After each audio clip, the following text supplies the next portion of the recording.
created an account on Fiverr. I gave my 100%, I gave my 1000% on Fiverr because I knew in my mind that the plan B was going back to 9 to 5. So I knew that I don't want plan B. So I made my effort to make plan A work, which is to figure something out in the span of 6 months.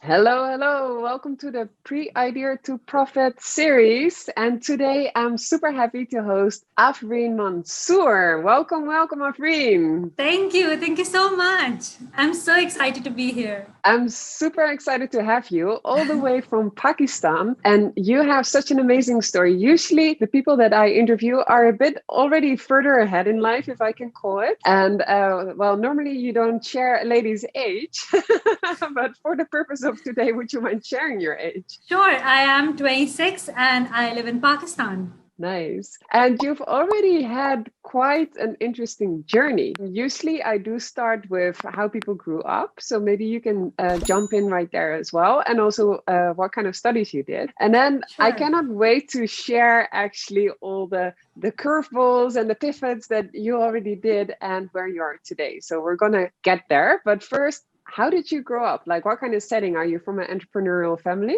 Actually, no, I am not from an entrepreneurial family. My mother is not an entrepreneur. My father is not an entrepreneur. They are corporate employees. And it was very weird for me and very different for me to start into entrepreneurship. And it was very different. So I always wanted to do something that is my own, that I don't really share with anyone else. So I just had that one idea, but I did not know exactly what I planned to do. So I was born and raised in Pakistan. I am still living in Pakistan, but I have an online business where I cater to people from around the world. So this is basically my very short introduction. That's indeed very short. Growing up as a child, did you have any image of what you wanted to become, as we always say? So as a child, we always explore multiple things. Maybe I think for 70 to 75% of the females in Pakistan, we believe that, okay, we want to be a teacher because the teacher was our very first ideal that we used to look up to. So obviously I wanted to be a teacher, and then I planned to become an actuarial scientist, person, because I love maths. I am a numbers person. I absolutely love numbers and love data. So I wanted to become that. But then I landed into psychology. I took So how did that happen? I love it. So actually all the courses that I took in my O-level, so I did British Council. So in all my O-level subjects, it was like commerce. So accounts, business, maths, finance, everything related to that. And in A-level, so I took 3 subjects. So it was math, another one was accounting, I guess. And the third one, just to experiment, I took psychology. And I fall in love with that subject, and it was so amazing. Psychology is such an amazing subject, and I was like, okay, I'm just gonna go ahead and study that. So from mathematics, from business point of view, it was like a very different thing. So I was like, okay, what the hell, I'm just gonna continue with psychology. And when I entered university, I picked social sciences. I did my bachelor's in social sciences and my major was psychology. So very polarizing subjects I did. So from mathematics to psychology, and so this is what I did. So I love psychology and I love studying psychology. But when I was studying psychology, it was very good from the studying point of view. But I was like, okay, I don't want to practice psychology. So what's the difference for you then, between studying and practicing psychology? Because in Pakistan, especially, I don't really know about the abroad, but in Pakistan, people are like that, okay, if you are a psychologist or if you have done psychology, you will be going into the clinical setting. I have always been really inspired by the suspense and all of that. So I loved studying abnormal psychology and forensic psychology. And it wasn't really a scope in Pakistan, especially. So I was like, since I cannot practice that, I'm just gonna, study psychology, and then I'm gonna explore more and more options. So that was basically my thing. And when I was doing psychology, when I was enrolled in bachelor's in social sciences, I discovered graphic designing. So while I was doing my bachelor's, I did a diploma in graphic designing. So that was How like, did you manage that time-wise? I managed it. Like maybe I really liked doing that, and it was like my first year actually ended in my university, and there was like a summer break. So June, July was my summer break in Pakistan. So I was like, okay, this is a good time to experiment, to see what other options do I have, and that's when I enrolled in a local institute in my city, and I enrolled in a diploma course for graphic designing, and that's when I started graphic designing. And I think that was one of the best decisions that I made, because I realized very early in stage that okay, I cannot practice this, so I need a backup plan for myself. So yeah. So this is how everything started for me. But you still finished psychology, knowing that Yeah.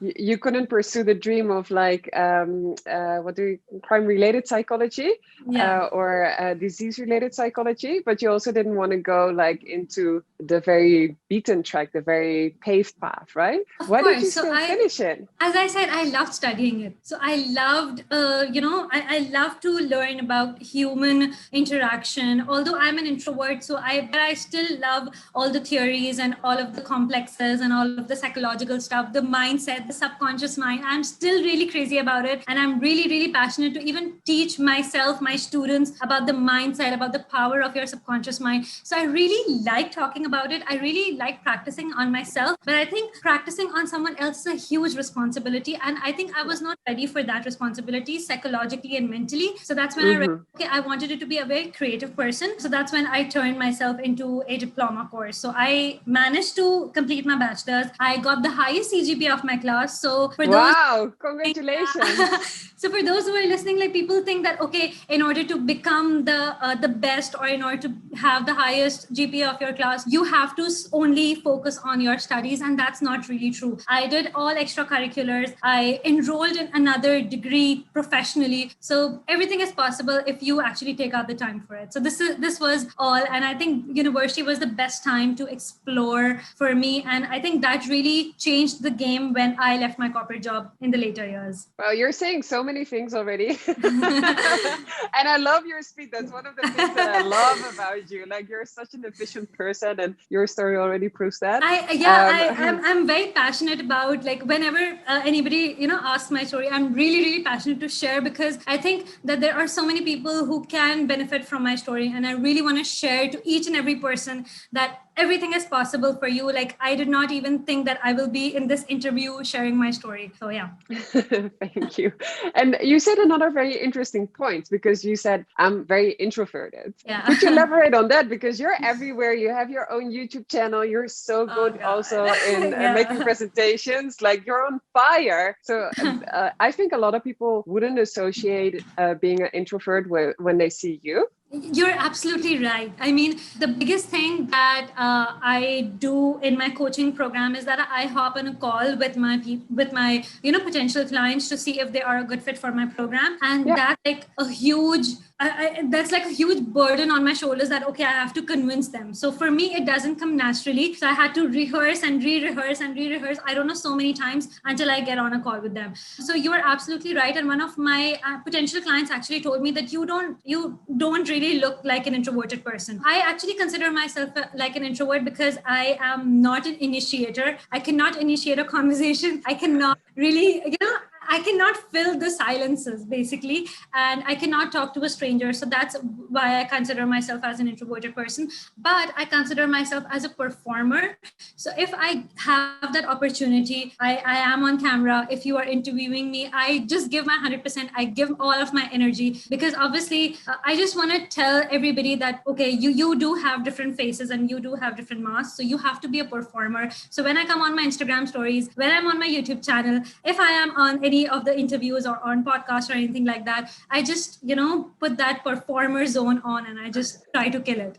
And I love that, like, a lot of label themselves with negative connotations, right? And even though you also do it a little bit, saying like, I'm an introvert, and because of that, I cannot do this, and this as well. But on the other hand, you also say, I'm a performer. And when I'm at my stage, being YouTube, Instagram, or whatever other platform, perform, I'm going to perform. Like, this is my stage. I think, and one of the biggest advantages of being an introvert is that I can work from home. I can be alone and I can be okay with it. Like, I don't need a colleague to, be interacting with every single time. So I think that's like a biggest trait that came in handy when I started to work from home. Yeah. And let's go back a little bit to when you finished your studies, because now you're working from home, you're running your own businesses, but you didn't start from there, right? Yeah. So I basically graduated in 2017, and I landed my very first job in in 2017, August. So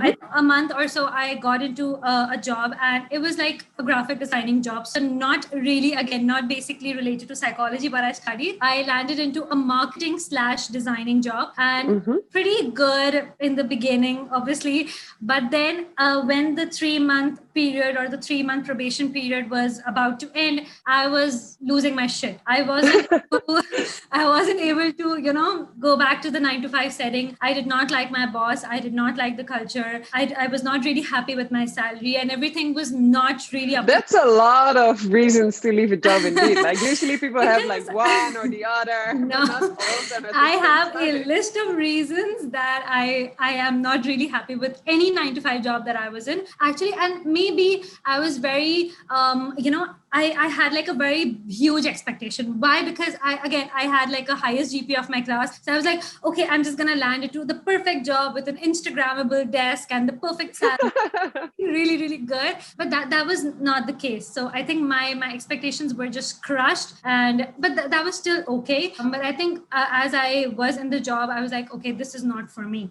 Because the employer was not supportive. The HR was not supportive. And I was like, okay, I'm just going to end it here. So in just 3 months, I ended my job. I wasn't even permanent. Like, I was on my probation, and I ended my job that I don't want to become a permanent employee. I want to quit. I quit for the first time without a backup plan. So this, so this was like my very first job. And even I did not enter that job in my resume, because I was like, okay, I just graduated and it's just been 3 months, and I landed a job and I quit a job in just 3 months. I don't know how the HR professionals would react to that when they will see my resume if I apply to another job. So I did not put that on my resume either, because obviously it does not give a really good impression that she's a job hopper. And so this was basically the first job story. And then what happened after? Like, how did you go from there to what you're doing now? Yeah. So when I left that job, I was again applying for more and more job opportunities. So I landed into a really good company. It was like a Fortune 500 company. And I was again happy. Again, it was like an Instagrammable desk. My salary was good. Everything was good. But then I realized, check. Like everything, check.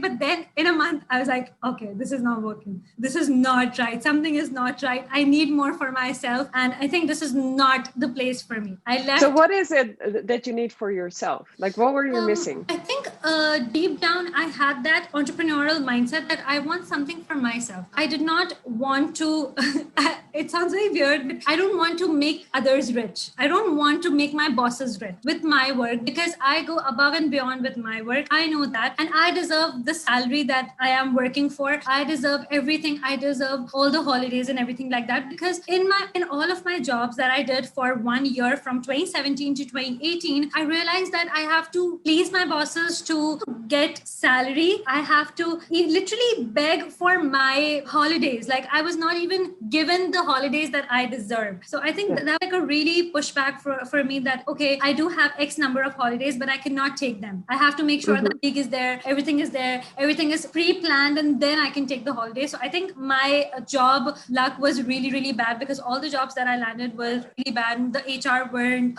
supportive at all. And so this was really like the pushback for me when I realized that, okay, I think 9 to 5 is not for me. Even though I was getting all the perks and all the benefits benefits and all the salary and everything like that, the job designation. But still, I was not really happy with it. And I became like a whiny person. I was whining in front of my friends and my parents and everything like that. And I did not really like the person that I was becoming when I was in a 9-to-5 setting. So 3 months, I left my first job. 1 month, I left my second job. I just left my second job in 1 month. Then again, the process started, resume. I was just, rotating and circulating the resumes in my circle and applying for jobs. And then I landed into a third job, which lasted longer. It lasted for 6 months. Again, it was like a really good company. I was really happy. The work was really nice. It was related to social media. And that's, where I introduced myself as a social media person. And I learned more about social media. So it was like, again, a really good company. But towards the end, towards the 4th and 5th month, again,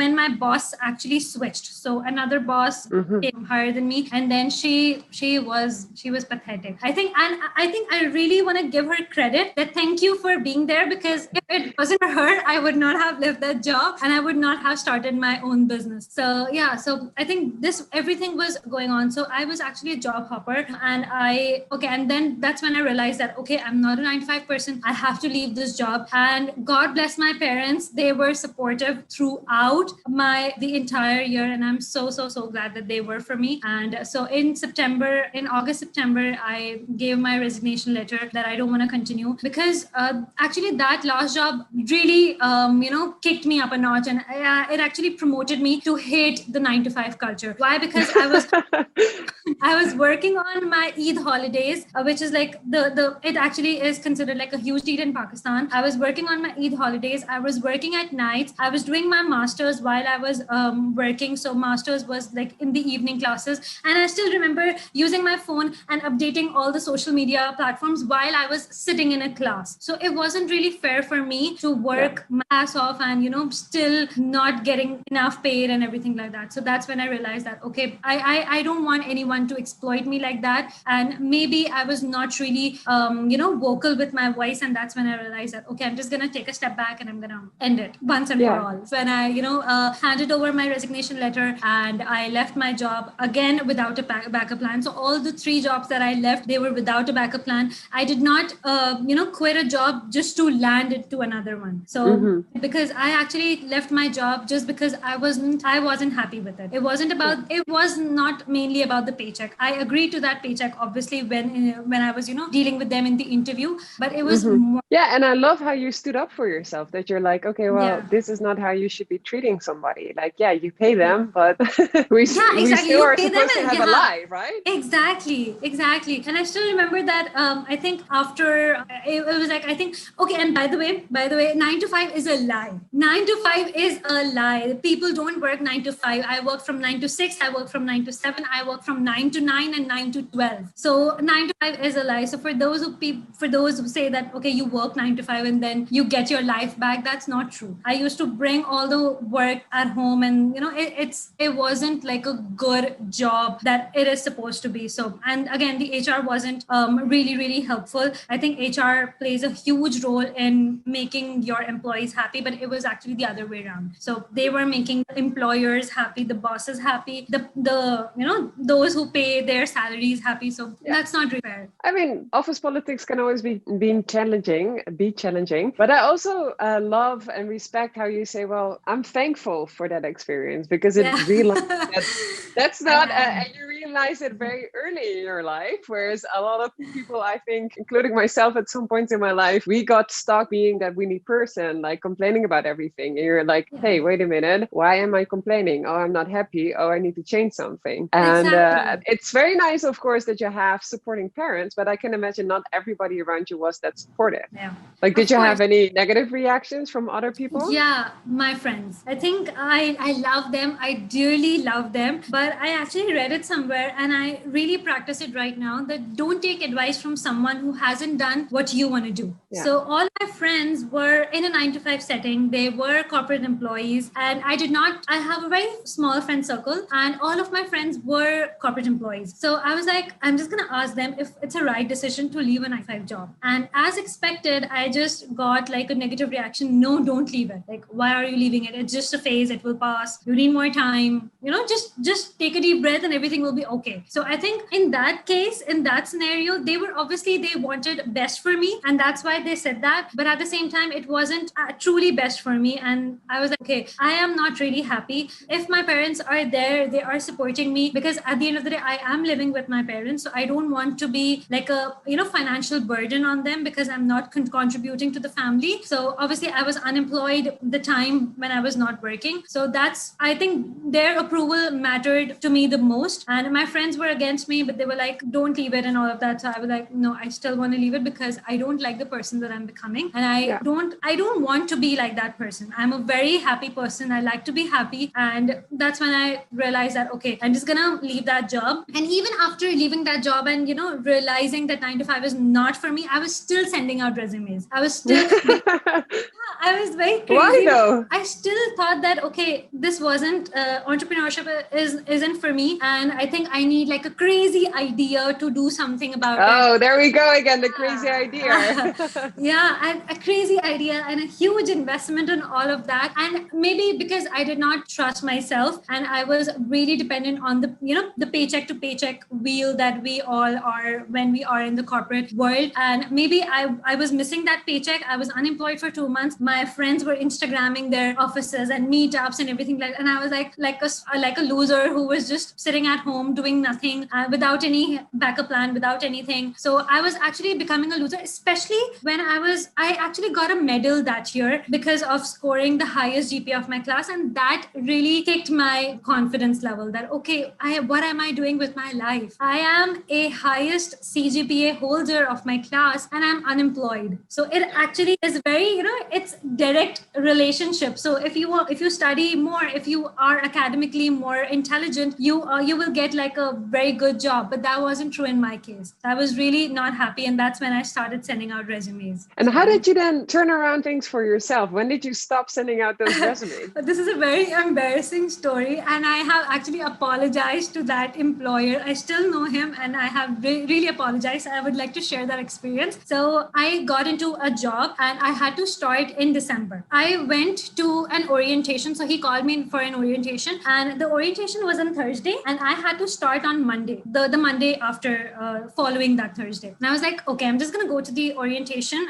That was on Thursday. I went there. I saw everything. Everything was good. Everything was nice. I was agreed with the salary and everything was basically good. I was ready to, start my new job and kick it. But on Sunday night, I had those anxieties again. Okay, I had those, tummy pains and all of that. I was just having those physiological responses and psychological triggers that, okay, I don't want to go. Monday was my first day and Sunday I was getting all of these things. I got a confirmation letter, the employment letter, everything was ready.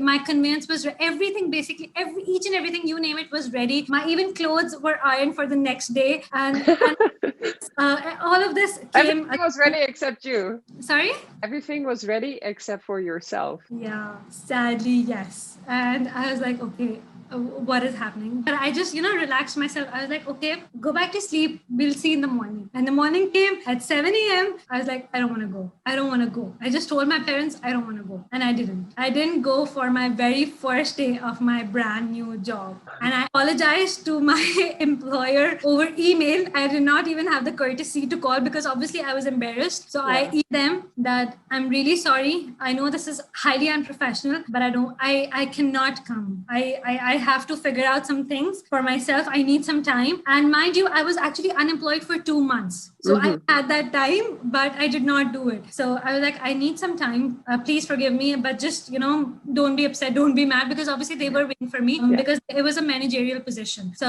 I was like, I cannot come. And then I went back to sleep. So I just sent that email and I went back to sleep. I was like, okay, yes. And then they actually called me at 12 and I had to hear so much from them. But obviously I was just apologizing because obviously it was my fault. And that's when I realized that when they were insulting me on call and, talking all that shit on call, I was like, okay, I have to stop that. What am I doing with my life? I'm just spilling my resume. I'm spoiling my reputation. That actually was a referral. So the offer that I got was from one of the people that I knew. So it wasn't just for me, it was for him as well, who actually took me to that job. So I was like, That's it. I have to do something. Make up your mind. Yeah, just put your shit together. What's next? What is next? And I am so glad that I invested in that graphic designing program. And that's when I said, okay, I'm just gonna give myself 6 months. I have 6 months. And if everything works in 6 months, I'm just gonna continue that. If it doesn't, I'm just gonna go back to 9 to 5. I just gave myself 6 months. So in May 2019, I started working on Fiverr. I created an account on Fiverr. I heard a lot about Fiverr. For the people that don't know yet what Fiverr is, could you briefly describe it? Of course. So Fiverr is basically a freelancing platform where you can sell your digital services. So digital services could include graphic designing, video editing, content writing, social media marketing,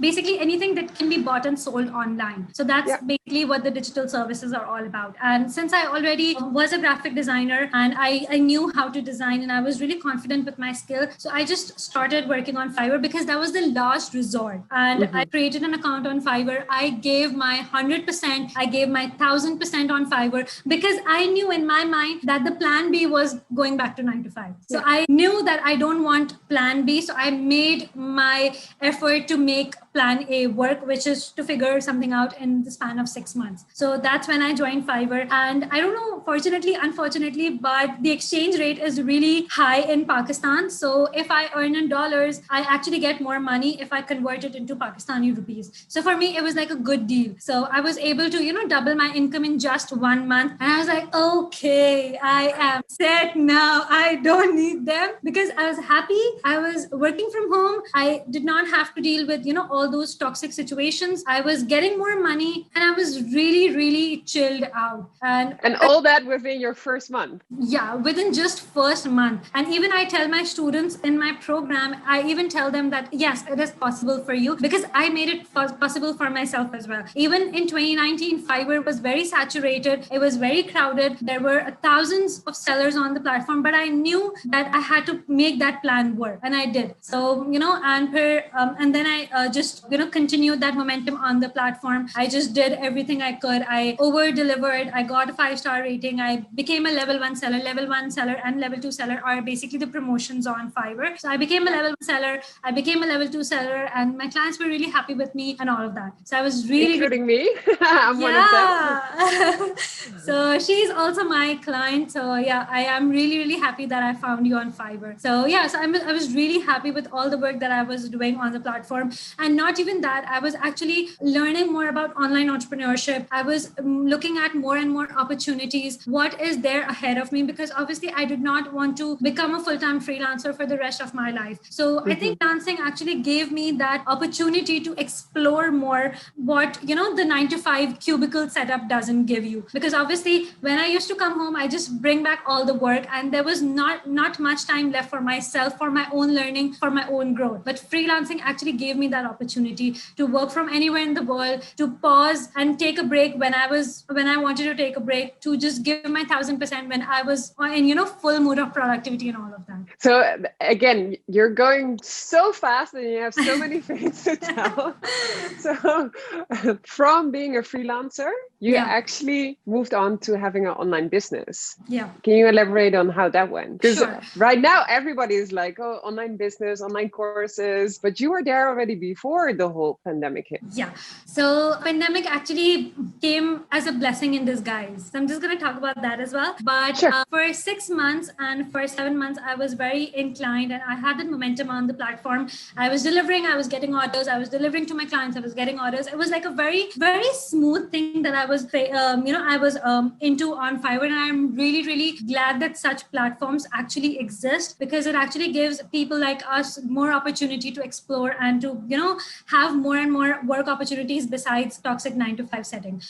So after I think 7 to 8 months, I came across all of the coaches and all of the people who were teaching something online. And I was like, okay, I need something more for myself. I need to create it like a business because for now I was just being a solopreneur. I was sort of burnt out as well, but it was like a good burnt out. I was overbooked with orders. I was like really happy. I was still very happy. And then I was like, okay, I need to consider that as a business. And I was watching YouTube videos. I invested in a couple of programs as well. And then I landed into coaching and courses. But before I was like, okay, it sounds very weird. And I don't know why, but before I used to think that coaching is just for workout or workout niche, because the person that I landed, or the person that I followed on all social media platforms, she was very fit, and all of the things that she was doing on her Instagram, I thought that, okay, it's for workout niche. But then when I dig deeper, I realized that no, it's for every other niche. Like, you can coach people on literally anything that you know. You just have to tell your story and people will just buy your program from you. And I was like, okay, that's like a good hint. And that basically hit me in November and December 2019. I was like, okay, this is like a good thing that I can talk about. And I had two things that I could talk about. I could talk about graphic designing, and I could talk about Fiverr or freelancing. And that's when I thought myself, should I talk about graphic designing or should I talk about freelancing? So I asked my audience. I started to build my audience on Instagram. I was just sharing all sorts of things. I was sharing my client testimonials. I was sharing my quitting the 9-to-5 journey. I was basically sharing everything that I knew. And that's when I realized that, okay, what I want to go for. So I was just experimenting each and everything. So even if you go down to my Instagram, you'll be able to see all sorts of things that I was sharing, because I was just experimenting and I was seeing how people react to my post. So that's how I started. And so I was actually confused between graphic designing and freelancing. And I asked audience on Instagram, do you want to learn graphic designing from me, or do you want to learn freelancing from me? So the responses were actually very mixed. So I got confused again. But then I asked myself, what do I want to be known for? Do I want to be known for graphic designing, or do I want to be known for freelancing or Fiverr or online entrepreneurship? And that was like my hit. Okay, I want to go for freelance coaching. I want to teach people how they can start freelancing, how they can be their own boss, and how they can quit the 9-to-5 they hate. So that was basically my mantra that I decided to go for. And in January 2019, I changed my Instagram niche to that. I updated my bio and everything. I created a content plan according to that. And then I just, did a market research. Would people be willing to pay for my Fiverr coaching, my freelancing coaching? I hopped on a couple of market research calls. I talked to them. I had like a couple of questions prepared just to, the rehearse sort of a thing, because I wasn't really good at it very naturally. So I did that. So in January, I started my YouTube channel. I started my Instagram account. In February and in March, I started to do some market research, and I was really happy with the response that I was getting. And in April and in May, I launched Freedom with Fiverr. So Freedom with Fiverr is my online coaching program where I actually help people start and grow on Fiverr, and obviously go beyond that as well. Because I was able to achieve financial freedom, location freedom, time freedom with Fiverr, I wanted to teach, other people as well. So it's basically based on my story, and people were really happy to invest in the program. And that's when my first cohort started. And that's when the pandemic started as well. So people were being laid off their jobs, and they were, getting less salary. They were just getting, I know a couple of people who were just getting 25% of their salary. So for example, if their salary is like, $1,000, they're getting $250, which is very less. I mean, it's not even like, it's not fair, because people actually go to the job setting just for jobs. They still work 100%. Yeah, exactly. I mean, and the biggest advantage of jobs was to, get a consistent paycheck every single month coming in, right? And when pandemic happened, actually pandemic proved that wrong. And I'm so glad that it came and it proved that I wrong. love how you see blessings in everything that happens in life. Like you're thankful for the podcast, you're thankful for everything that came on the road that other people might keep complaining about. And you're like, let's grab this opportunity and turn it around. And I'm so impressed by your success. Like, you manage a community with, I'm not even sure what the number is today, but your Facebook group has how many people? My the coaching program? Yeah, well, you can name them all, but just to see how many lives you've already impacted. Like, you're such a community builder. I'm not sure if you even realize that. Yeah, and even I don't have like a recorded course that I'm just giving them and I'm not there. Yeah, it is recorded, but I just take cohorts after cohorts after cohort, because I really want to create a change in their lives. I really want to support them, because I know for a fact that there are students in my program who were able to quit their 9-to-5 jobs as well. When they hopped on a sales call with me, they were like, I'm sick of my 9-to-5 job. I hate my 9-to-5. I want to quit. And months later, after they messaged me that, oh, I have quit my 9 to 5 job. This is my notice period and all of that. And it really, encourages me to go for all of that. And the wall that you see behind me, these are all my students, basically. So I just celebrate them. And all of these students actually motivate me to, keep going and keep running my business and keep impacting their lives as well. So yeah, it was really, really positive. And pandemic actually gave other people the opportunity to look beyond 9 to 5 as well. So that was actually a blessing in disguise, because that was the first time I was launching the cohort, and it actually went beyond my expectations. I was just expecting 5 students and I got 11 or 12 students, which actually doubled. So I was really happy with that. Yeah, that's amazing. And I also love how you speak about Instagrammable offices. Personally, maybe that's also a generational gap here. Like, I'm not even sure what it is. I've never Instagrammed my office, but now you're working from home, right? And you're still living with your parents. So how does that work? Like, what's how Instagrammable is your home office? Nothing. Oh my God, it's nothing. I mean, I literally have to look for places where I can shoot a YouTube tutorial. I am literally experimenting all walls in my house. It's not at all Instagrammable, but yeah, I am really. How do you say? You're like, Mom, Dad, please go out for dinner because I'm going to shoot some YouTube movies, or how does that work? And funny thing just happened right now. I mean, I was talking to you and someone came into my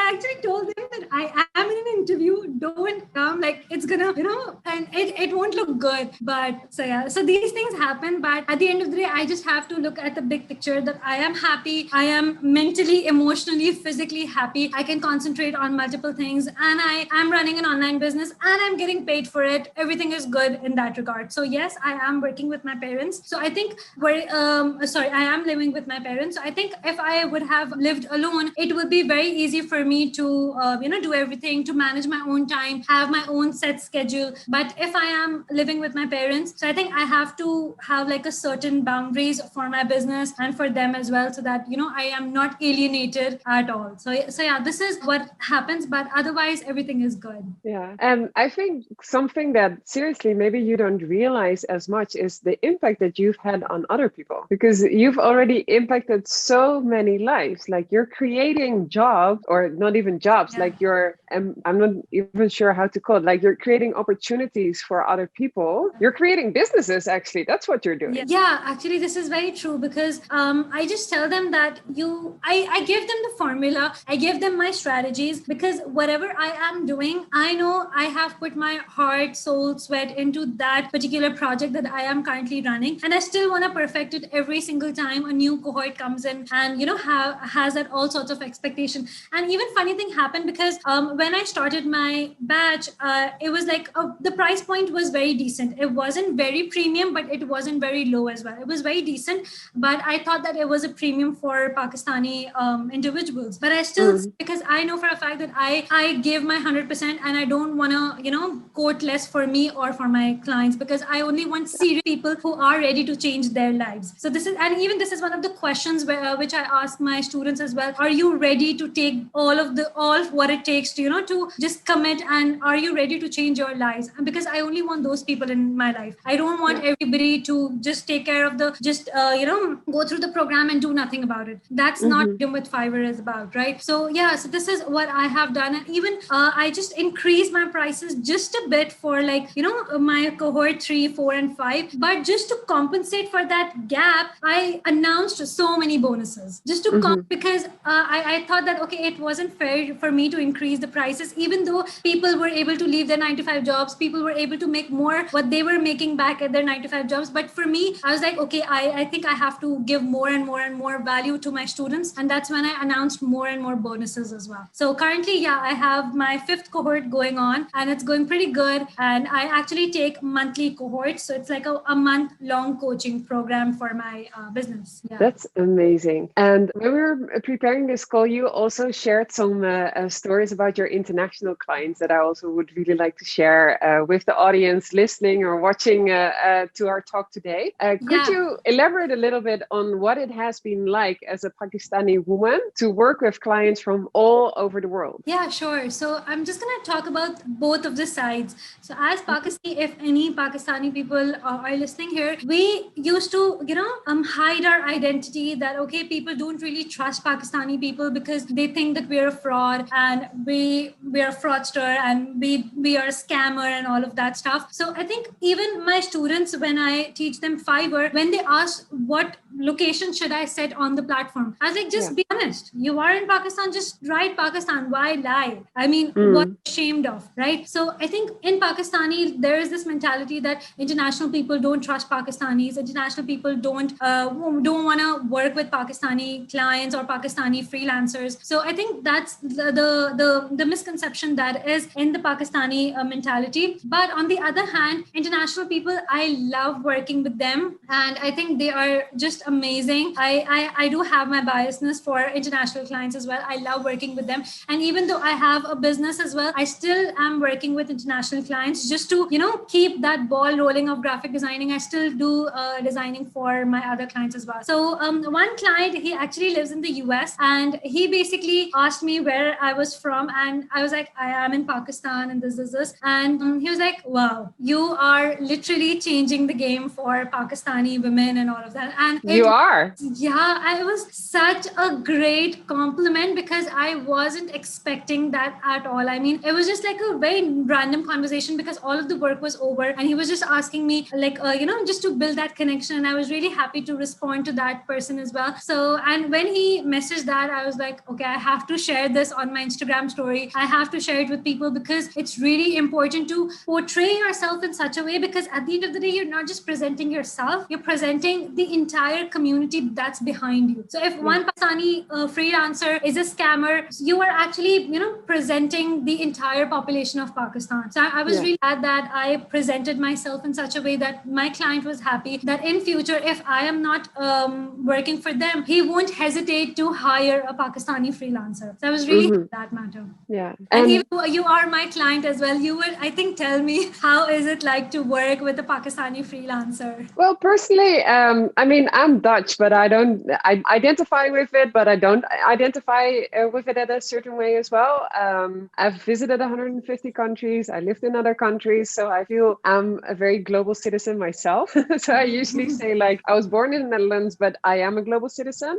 So for me, it doesn't matter where you're from. Like, it matters who you are and how you treat others. And one of the things like that I can emphasize where you said like I over deliver, and over delivering, of course, like you should always charge a price that's still good. Like don't over deliver too much. But from your examples, I loved your work that you did for me. I loved you as a person. I love everything that you do on social media. And as well, like we were discussing before, I really think it's so amazing how so early in your life you decided like, no, this is not the life that I want. I always used to think that, okay, I'm late. Okay, like I should have started, or I should have figured out in 22 or 23. But I think better late than never. Yeah, and that's why I was also like, okay, I want to bring you on my series because I think you're such an example. And I think in that sense, younger generations can be such an example as well. I remember being in San Francisco, working on fundraising for my startup and having lunch with some INSEAD where I did my MBA alums, and they brought their daughter as well. So I always love weddings. Like that's what I love with the working from home as well. Like, yeah, you have your parents and they might walk in. Like, it doesn't matter. You're human first, right? So it's fine. And they brought their daughter, and the dad went like, oh yeah, I work at Apple, and we're talking about the iPhone and everything. And then the daughter asked, oh, so dad, if you're one of the top designers of the iPhone, how much money do you make for every iPhone that they sell? And he was like, ouch. Like, how did you know that happen. Yeah, I love that. Like, I love how I feel people earlier on in their lives are already making decisions that are so much smarter for them. Whereas sometimes my generation still keeps being stuck in it. Like, okay, I studied law, so I need to be that lawyer, or I need to dress up and go to that job that I hate with the people that I don't like working with the life, the commute, like whatever that it is that makes people unhappy. And I think that's so amazing that even though like you did feel the pressure from society, right? Like that's why you kept on trying, and even and even you decided won't on the believe. day itself, like, no, this is Yeah, not me. I mean, But in the oh end, my you God, it chose was yourself. such a pressure. And every time I used to leave my corporate 9 to 5 job, like everybody knew that I am unemployed, and everybody used to tag me and all of the opportunities that they could find on LinkedIn, on Facebook groups, on every other place. And even when I decided that I don't want to go for a 9 to 5 job, when I started working on Fiverr and I was really happy with it, and still people were tagging me, Afreen Mansoor, Afreen Mansoor, Afreen. And I was like, oh, I am not looking for a job. I'm not unemployed. Leave me alone. And actually like that, since I am working from home, I am unemployed. They believe that, okay, you are just working from home. You don't have a life purpose. How will you get promoted? How will you get all of those benefits? I don't really care about that. So, it's like a society's mindset that, okay, you cannot work from home. But then pandemic hit, work from home was made the new normal and everybody was with it. But even before that, it should have been okay. Pandemic, it shouldn't take a pandemic to make work from home the new normal, right? Yeah. So, and one of the things that I also realized is that we live in this day and age where it's so amazing how we can connect, like not just technologically, but also emotionally with people on the other side of the world. And we can work together and we can create amazing projects, like us working together on my YouTube channel, for example, and really get to know that person and care about the person and create something greater because we're working together. And I think that's really amazing. And even realize, because Pakistan is one of the countries that I haven't visited yet, but it's like seriously I would on love the top to host of the you. list, and I would love to be in person after all the work we've done together already. But I love also being able to get to know a bit more about Pakistan, like through the people that I work with, or through the people that I work with in other countries, or like you say, like clients from other countries, and switch languages because you know the language a little bit, or celebrate different holidays, or I think with the limitations, people also become a lot more creative, and we realize that we can still do a lot of things. And in that sense, like I think I have an open mind with what's possible online, and then I see the next example and I'm like, what? Like even that can be done online. And I can totally imagine the investors that always told Netflix, like, your idea is crazy, it's not going to happen, nobody wants that. And look how big they are right now. And it's not a matter of being big or small, it's about the life that you want, right? And I think you're such an example in that. Thank you. I just want to add one more thing. I took that decision that I don't want to go back to 9 to 5. As I already told you that, I was just circulating my resumes and all of the job opportunities that I used to come across. And when I decided that I don't want to go for, I was very clear on that. The next day, I got 2 job opportunities. Like job, I was like, okay, what should I was you like, were being tested. I was being tested, and I am so glad that I declined those opportunities. I called them up and I was like, I cannot make it, like I cannot work with you, so apologies for that and thank you for considering me. So one of them emailed and the other one I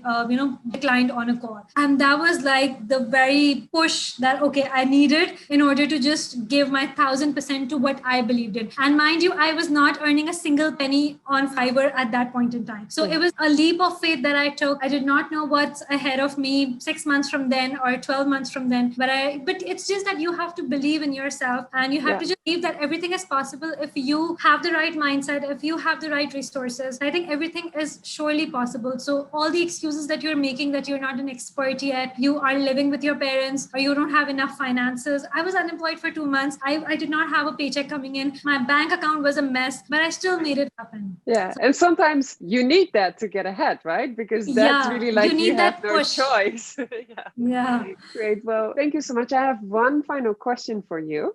And that's actually something related to my business, because I use the phrasing like create your own fortune. That's my brand, right?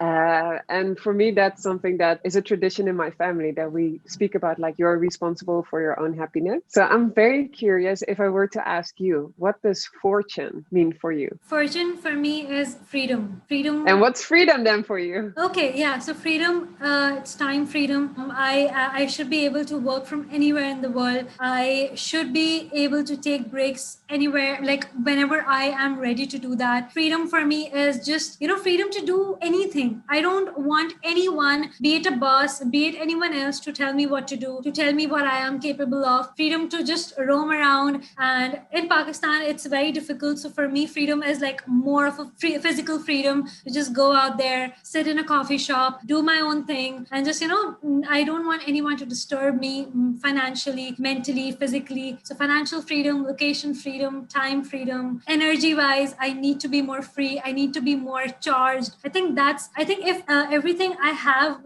be it financially, emotionally, health wise, that will actually create a fortune for me to live my best life and be the best version of myself. That's amazing. And I love how you're walking your talk in every aspect. Thank you.